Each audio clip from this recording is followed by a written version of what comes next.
Alam mo ba kung bakit napaka-successful ng ilang mga celebrities o business personalities? Sa video na ito, isi-share ko sa inyo ang 7 aral na nakuha ko sa aking pagbabasa ng bestseller na libro ni James Clear na ang title ay Atomic Habits. Tulad na lang ng CEO at co-founder ng Berkshire Hathaway na si Warren Buffett, siya ay nagbabasa ng mga libro at newspapers ng 4 hanggang 6 na oras araw-araw para maging updated siya at informed sa mga kumpanya na gusto niyang pag-investan. Kaya binasa ko ng buo ang librong ito para ibahagi sa inyo kung ano ang proseso ng mga successful personalities at bumuo ng magagandang habits. Unang aral, the power of compounding. Ang mga maliliit na pagbabago sa ating mga habits ay pwedeng magbago ng direksyon ng ating buhay sa mga paraan na hindi natin napapansin. Madalas, mas naniniwala pa tayo sa mga overnight success or di kaya yung mga mabilisang pagbabago. Pero alam mo ba na ang mga maliliit na improvements na madalas hindi mo napapansin ang resulta ng malaking pagbabago? Sa parehong paraan na ang pera ay dumarami sa pamamagitan ng compound interest, ang mga epekto ng iyong mga habits ay lumalaki habang ito ay inuulit. Mukhang kaunti lang ang pagkakaiba sa bawat araw, pero ang impact na ibinibigay nila sa loob ng mga buwan at taon ay maaaring napakalaki. Sabi ni James Clear, 1% na improvement bawat araw sa loob ng isang taon ay magiging halos 38 times na improvement. Maya-maya ay ipapakita ko sa inyo kung paano ito ma-apply sa ating sitwasyon. May shinare na chart si James Clear na ang tawag ay plateau of latent potential. Kumbaga, ito ay yung expectation versus reality. Dito sa chart na to, makikita natin ang resulta na gusto natin mangyari over time. Ang expectation natin is ito ang way para tayo ay maging successful. Pero ang hindi natin nare-realize ay ito ang reality. Madalas, hindi natin makikita ang success at kapag nandito tayo sa Valley of Disappointment, dito tayo madalas gumigive up. Pero kung ituloy-tuloy lang natin, nagpapataguyod at nagsumikap consistently, mararating din natin ang tagumpay at higit pa.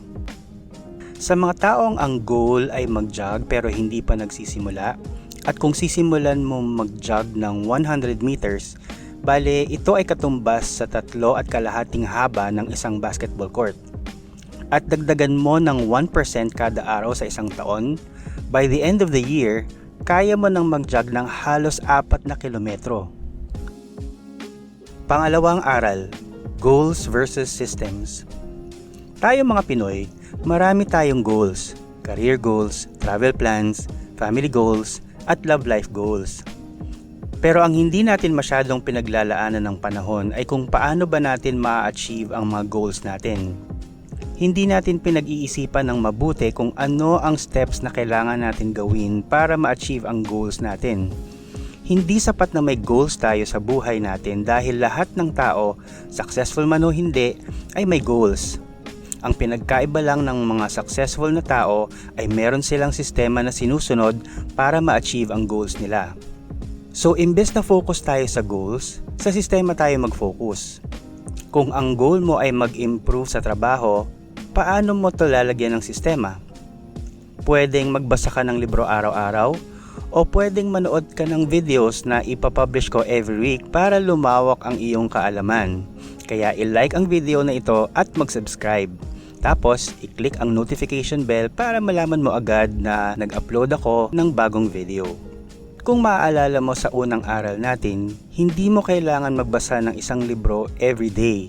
Baka naubos na ang panahon mo sa kakabasa. Pwedeng magbasa ka ng isang chapter sa isang araw. Hindi mo pansin pero on average, may isang libro ka na natapos sa isang buwan. At ito ay 12 libro sa isang taon. Kapag meron kang sistemang sinusunod araw-araw, hindi mo pansin na pagdaan ng panahon, marami ka nang na-achieve na goals. Pangatlong aral, make the habit attractive. Ang dopamine ay isang mahalagang motivator. Kapag gumawa tayo ng isang bagay na nakakabuti para sa atin gaya ng pagkain, pag-inom o di kaya pag-ehersisyo, Naglalabas ang katawan natin ng dopamine. Ito ang hormone na nagpapasaya sa atin. Ang kasiyahang ito ay nag-uudyok sa atin na gawin muli ang nakakabuting activity. Pero ano ang koneksyon nito sa pagbuo ng habit? Well, hindi natin kailangan gawin talaga ang masarap na aktibidad para makakuha ng dopamine. Ang simpleng pag-isip ng paggawa ng isang masarap na bagay ay sapat na para maglabas ng dopamine. Sa reward system ng utak, ang paghangad ng isang bagay ay katumbas ng pagkakamit ng isang bagay. Pwedeng gamitin natin ito sa ating advantage. Kapag binubuo natin ang bagong habit, kung gagawin natin itong isang bagay na inaabangan natin, mas malamang na susundin natin ito at gagawin talaga. Dito ko gustong ipakita sa inyo ang konsepto ng temptation bundling. Ang temptation bundling ay kung saan kinukuha mo ang isang behavior na iniisip mo na mahalaga pero hindi kaaya-aya at inuugnay ito sa isang behavior na gusto mo. Ito ang paraan kung paano mo magagamit ang dopamine sa iyong advantage kapag nabubuo ka ng bagong habit. Kaya siya tinatawag na temptation bundling dahil binabundle mo yung magandang habit sa hindi kaaya-ayang habit. Halimbawa, kung kailangan mong mag-ehersisyo pero gusto mong updated ka sa mga nagbabagang balita, pwede kang makinig sa mga balita habang nag-ehersisyo o nagja-jogging ka. O kung gusto mong maglaro ng online games pero kailangan mong gumawa ng sales calls, pangakuan mo ang iyong sarili na kalahating oras ng online gaming matapos mong makausap ang iyong ikasampung prospect. Hanapin lang ang paraan ng paggawa ng mga hindi kaaya-aya ngunit mahalagang mga gawain na enjoyable naman at magiging kasabay mo ang alon ng dopamine at lumikha ng positibong mga habit sa parehong oras. Pang-apat na aral, make it obvious. Para maging obvious ang isang activity at ito ay maging isang habit, kailangan natin ang sistema na ang tawag ay implementation intention. Ang implementation intention ay isang plano na ginagawa mo beforehand tungkol sa kung kailan at saan gagawin ang isang aksyon. Ang pinaka-common na cues para sa kahit anong aksyon ay ang oras at lugar at ito ang targetin habang ginagawa ang implementation intention. Madalas, ang kakulangan ng clarity ang nagiging sanhi ng kalituhan at ito rin ang nag-hold back sa atin mula sa mga bagong habits. Kapag mayroon tayong precise na plano kung paano natin gagawin ang isang tiyak na aksyon, hindi na natin kailangan maghintay ng inspirasyon o motivation. So ito ang formula ng implementation intention. I will, tapos ilagay natin ang habit o ang behavior na gusto nating gawin, at time kung anong oras natin ito gagawin, and ang huli ay yung location kung saan natin gagawin ang activity. Ang simple na halimbawa ay, I will read a book for 30 minutes at 7 p.m. in my room. Pwede ring I will jog for 1 hour around our house. Pero baka mahilo ka naman sa paikot-ikot sa bahay nyo, so pwede ring I will jog for 1 hour around our barangay. Panglimang aral, habit stacking. Walang behavior na nangyayari mag-isa. Madalas, ang susunod mong gagawin ay base sa ginawa mo na. Bawat aksyon ay nagiging cue na nagtitrigger ng susunod na aksyon. So bakit hindi natin i-apply ito habang nagpo-form tayo ng mga bagong habits? Pwede nating tingnan ang mga actions o habits na madalas natin gawin at i-stack lang natin ang cue para simulan ang bagong habit sa ibabaw nito. Ito ang tinatawag na habit stacking. Ang idea dito ay gamitin ang momentum mula sa previous action o habit para mag-launch ng bagong behaviors. Pwede kang mag-stack ng mag-stack. Ang formula naman ng habit stacking ay after current habit o yung activity na ginawa mo, I will, new habit, o yung activity na gusto mong idagdag.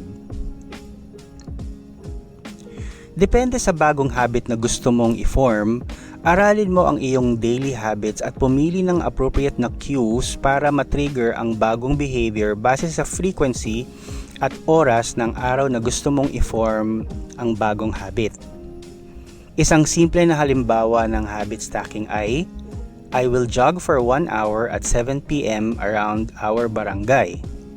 After I jog, I will read a book for 30 minutes. Sa ganitong paraan, habang nagbabasa ka ng libro, nagpapahinga ka na rin matapos ka mag-jog. Pang-anim na aral, The Law of Least Effort. Laging sumusunod ang behavior ng tao sa Law of Least Effort na nagsasabing kapag pumipili tayo ng gagawin at ang options ay magkakapareho, natural lang na pinipili natin yung option na kailangan ng pinakakaunting effort. Para makabuo ng bagong habits, kailangan nating bawasan ng friction o ang effort na associated sa good behavior at dagdagan naman ang friction para sa bad habits. Ang pinakamagandang paraan para ma-push ang sarili mo papunta sa successful na habit formation ay ang i-prime ang environment for future use. Ibig sabihin nito, i-prepare mo ang iyong environment para sa mga future actions mo. Halimbawa, gusto mong mag-exercise, ihanda mo na ang iyong workout na damit, rubber shoes, gym bag, at water bottle ng maaga. Kung gusto mo naman i-improve ang iyong diet, hiwa-hiwain mo na ng maaga ang prutas at gulay at ilagay mo sa container at sa ref o di kaya ibaon mo ito sa eskwela o sa trabaho para madali mong ma-access ang mga healthy snacks. Pang-pito at huling aral, the Goldilocks Rule. Mahalaga na hindi tayo masyadong ma-carry away sa pag-set ng goals at targets. Ang motivation ng tao ay nasa peak kapag nasa edge tayo ng comfort. Ang ibig sabihin nito ay hindi masyadong mahirap at hindi rin masyadong madali ang activity o habit na gusto nating i-form. Kaya mahalaga na kapag nag-uumpisa ka ng bagong habit, hindi masyadong mataas ang iyong expectations. Ang mantra mo ay dapat start small, be consistent, and keep moving. Dahan-dahan lang ang pag-build up para engaged at motivated ka sa mga bagong challenges. Sa tingin ko, must read talaga itong libro na ito at maganda itong isang investment. Isa sa magandang quote na tumatak sa akin matapos kong basahin itong libro ay, Success is the product of daily habits, not once in a lifetime transformations.